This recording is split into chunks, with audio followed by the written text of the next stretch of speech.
The time is just about to turn 5:53 on this Friday morning, and here's what you need to know before you go. Local authorities are asking for your help after a fire that destroyed a Duluth duplex is now considered suspicious. This was the scene back on February 16th at West 1st Street and North 23rd Avenue West in Lincoln Park. Flames caused portions of the two-story duplex to collapse. Fortunately, no one was inside at the time. Now the Duluth Fire Marshal is pointing to arson as the cause and asking anyone with information to come forward. The Fire Marshal says any video, pictures, or information could land you a $5,000 reward if the tip leads to a prosecution. We have the Arson Reward Project hotline at the bottom of your screen and on northernnewsnow.com. The spring storm yesterday brought hail, rain, and thunder, and one Cloquet home was damaged from all the action. Crews with the Cloquet Area Fire District responded to a report of a house struck by lightning on Washington Avenue Thursday afternoon with smoke inside. The structure experienced significant damage inside and out. There was also damage to the yard. Crews also checked surrounding structures for any signs of a gas leak or fire, but found no further issues.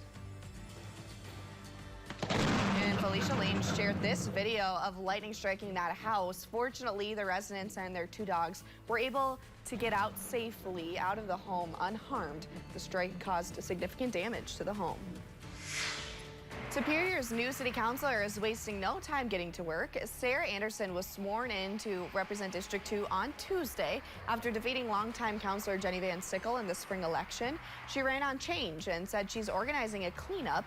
Anderson said the work will help her meet more of her constituents and make District 2 more visibly inviting. The district is the first part of the city you see when driving in on Highway 2. District 2 includes Superior's East End, Eloise, and Itasca neighborhoods. The Minnesota Wild will hit the ice this weekend for round one of their playoff schedule. The Wild will play at Las Vegas Knights for their first playoff series. Their first two games will be on the road in Vegas. Game 1 is on Sunday night with a 9 p.m. puck drop, while Game 2 is later with a 10 p.m. puck drop on Tuesday night. Game 3 and Game 4 of this best-of-7 series will be back in Minnesota. The puck will drop from the X for Game 3 at 8 Thursday night next week. Game 4 is scheduled for next Saturday afternoon at 3 p.m. The natural beauty of Lake Superior's North Shore is certainly no secret, especially now after the latest round of national recognition.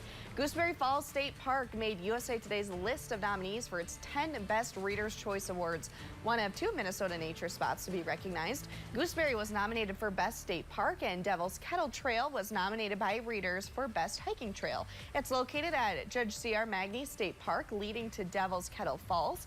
A panel of experts makes nominations for awards covering areas such as food and drink, shopping, sports and outdoors, travel destinations, and others. If you'd like to cast your vote for these spots in our own backyard, we have the link on our website.